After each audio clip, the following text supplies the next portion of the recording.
Hi, I'm Sean Carlock. Welcome to Send It Volume 10.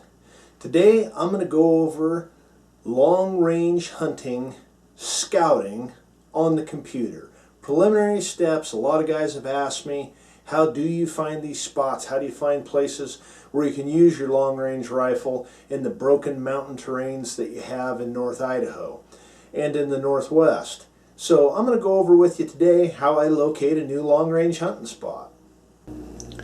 The first thing we do is we venture into the war room. Every guy has one. That's where he keeps all the pictures of all of his stuff, his few guns around, and a computer with internet access. This will be the first tool we start with today in looking for a new hunting location. Now, our very first step is to get in here and have either loaded up or go ahead and load up Google Earth. Now you can use Onyx Maps, you can use a lot of the mapping programs, but Google Earth is free, it's easy to use, and it doesn't have any unique features over those other ones other than it's quick and it's easy to use. So let's get that baby loaded up. Now the very first thing I want to do when we're hunting on public land is start looking for a big block that has little to no access. And by access I mean roads that you can drive a pickup up and down. Next, I want to find the fewest four-wheeler trails. I want to find the least amount of motorized access possible. This will thin the herd in a hurry when it comes to having a hunting area mostly to yourself. So here's a spot I looked at when I first moved up into the Panhandle, and as I came across the map, I see this basin here, right in the center of the screen, and I looked it all over, and you can zoom in on it, and I see a road. There's a National Forest Service road up here in the corner, and then there is, when you zoom in on it, it tends to want to auto-rotate. When you zoom in on this trail, very clearly when you get down on it, you can tell that it's a four-wheeler trail.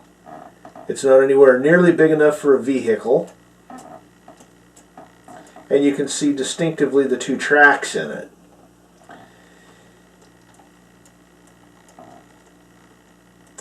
Now, as this trail runs around here and goes around this basin, it goes around the top of the ridge of the basin and all the way around to the other side, gets over into this area right about in here, and dead ends. I'm assuming because of the terrain getting pretty gnarly over here. So, when I look at this basin, the thing I see is huge distance. It's 2,500 yards across this basin from one side to the other. But there is little to no access down here in the bottom of it. The only way to get in and out of there is to flatly hike in and out of there. So, less pressure. You kill an elk down in a spot like this and you're going to earn it. Now that I've located this basin that I think I want to hunt, or at least look at being a potential long-range hunting area, I want to figure out where everyone else is likely to be, where they're going and what they're doing, and use that to my best advantage. Pretty clearly, this four-wheeler trail is beat to death around the rim of this canyon until it gets over here and dead ends. Any of these open areas along here, any of the high spots, any of the peaks, every time you peek over into a new little drainage in here, people are going to stop and glass, and if they spot a herd of elk down in there, or even just one bull, they're going to try and figure out the best way to go down in there and go after him. Now, there are two other pressure realities of hunting public land. These big open areas here, very seldom are you going to find an elk out in a big wide open area on public pressured lands. Here in Idaho, bow hunters will have been in here bugling and cow calling and trying to work elk for almost a month before rifle season opens. They're going to have pushed most of the animals down into the bottoms and further down the drainage where there's less access.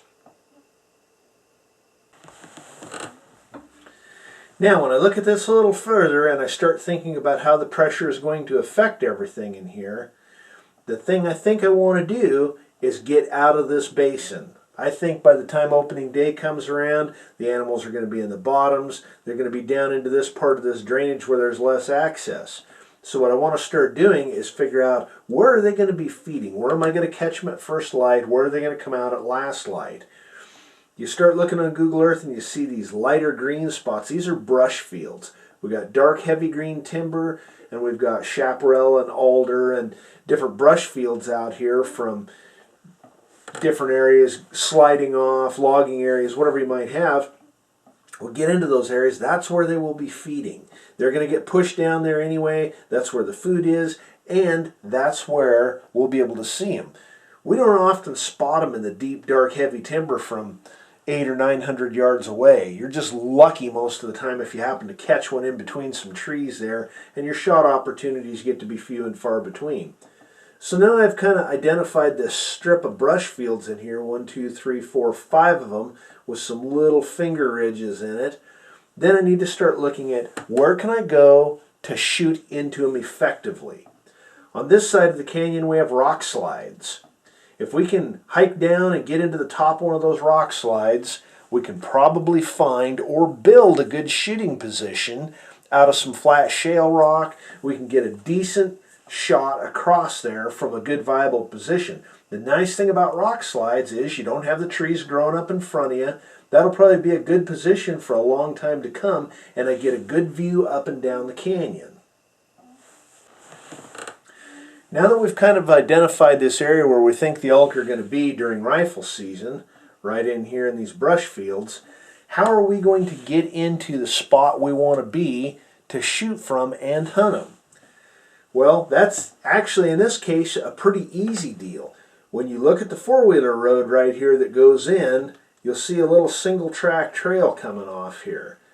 Now, that most likely, as heavy as that use is, and going straight up and down the ridge and coming down here, is a motorcycle trail. Fewer people ride motorcycles than do four-wheelers, so we've lost 90% of the four-wheeler crowd due to the fact that we're on a single-track trail that a four-wheeler can't get up and down. It's not far down there from the four-wheeler trail. We're simply going to walk down this easy single track, drop off this ridge, and get down into these rock slides. Now, when we get down into the rock slides, take a little bit of scouting. We may choose to be here. We may choose to stay up on the ridge here, depending on how much of the other side of the canyon that we can effectively view and shoot. Now, before we get too far along, the next question, before you get really excited about your new spot, you have to think about how you're going to get the animal out of there. On this side of the canyon, we really only have two choices. I don't see much access on this side, very little if any, so we either have to go down and bring it up to this trail, or we have to go around and come down this finger and drop off to it and go back up. My choice is going to be to ride my dirt bike or my four-wheeler as far as I can down here, slip down this ridge, drop off into this brush field, and trip it out to my ATV or my motorcycle. That's going to be the best shot for me. Okay, here we are straightened out and zoomed out again. So I'm going to get down into this area we want to look at. It starts to tilt on us a little bit. I want to get straight up and down from it. Now, my primary concern is to get down into this rock slide here and hunt these brush patches you see over on this side of the canyon. We can take the measure tool, set it to yards, get to where we think our shooting spot's going to be, and we can start dragging this out. And there's some bigger distances here. 1109. 1119, 1286, 1243, 990. Now, if I don't like those numbers, or I don't like the conditions, maybe as far as wind goes in that canyon, maybe I'd be better off to slip down here to this part of the slide and say, hey, what happens? What do I get if I come down here? Well, boy, now we're 3 digits almost everywhere. 985, 975, 880, 800. Close one down at the bottom, 746. honestly, unless I can see a bunch more terrain from the higher spot, I'm going to go down to this lower spot where I'm a little bit closer. It's not that I don't have the ability to shoot 12, 13, 1400 yards in good conditions. It's that unless there's an advantage to shooting further in that I can see further, I can do something differently, I'm not going to shoot further just to say I did. I'm all about just getting in there and hunting them and getting them in the dirt. Now, again, you can use the measuring tool. You can figure out how far it is to drive in here. But the distances I'm really concerned with are what I have to do on my feet. So I'm going to come in here to this four-wheeler road, and I'm going to get a rough idea how far it is down this ridge to where I have to drop off. So it's 11 or 1,200 yards. I mean, it's, you know, not even 3/4 of a mile down there. And then from there, we're going to drop off over the hill. If I figure out how to use this right.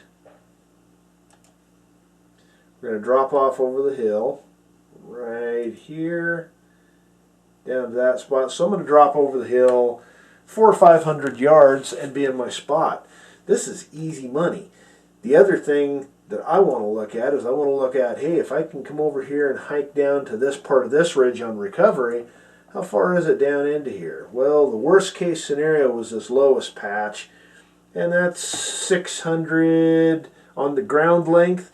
This will tell you map level by the air, it'll tell you ground length, and I always look at ground length.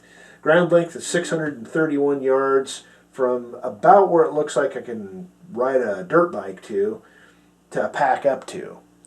And even though it's steep, it's still only 600-700 yards, piece of cake.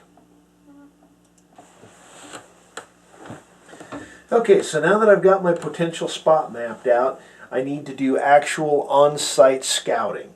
In on-site scouting, this is my plan. I'm going to go light. I'm going to get what information I need to. So I'm going to come drive in here. I'm going to ride clear around that rim, see how far I can get down to this side. Probably going to take my fanny pack, a bottle of water, and a trail camera and drop off down into this confluence here.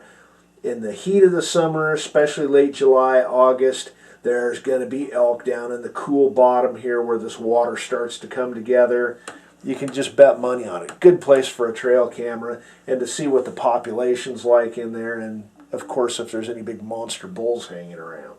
So I'm going to get a trail camera in there. I'm going to see what the traffic and the trails look like. I'll have a better idea about what the pack out's going to look like.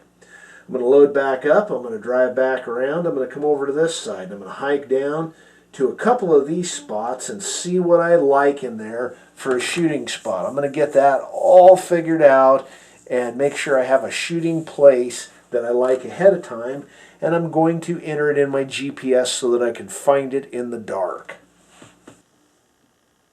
Okay, let's talk about our final on-site scouting and security. Okay, last on-site scouting. We get cameras in there. We start to develop some pictures and some ideas about movements and the quality of the herd and the animals that are in there.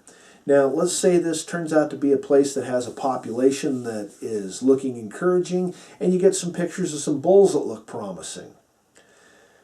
Do not tell anybody about it. Keep tabs on it during archery season, or even go archery hunting there if you have the ability to hunt multiple weapons in your state. Boy, get in there and do some archery hunting, but don't blow them up. But you'll be able to keep track of where they're going, where they're getting pushed to. You get out there opening day archery season and they're bugling right down on the bottom underneath you, and a week later they're bugling further down the canyon. They're getting some archery pressure. They're getting pushed down the canyon. You may need to modify your plan a little bit. But the less you tell people about it, the happier you'll be. They're broadside. Yeah. Let me know when you're on him. Looks good. Okay, I'm on him. Send it.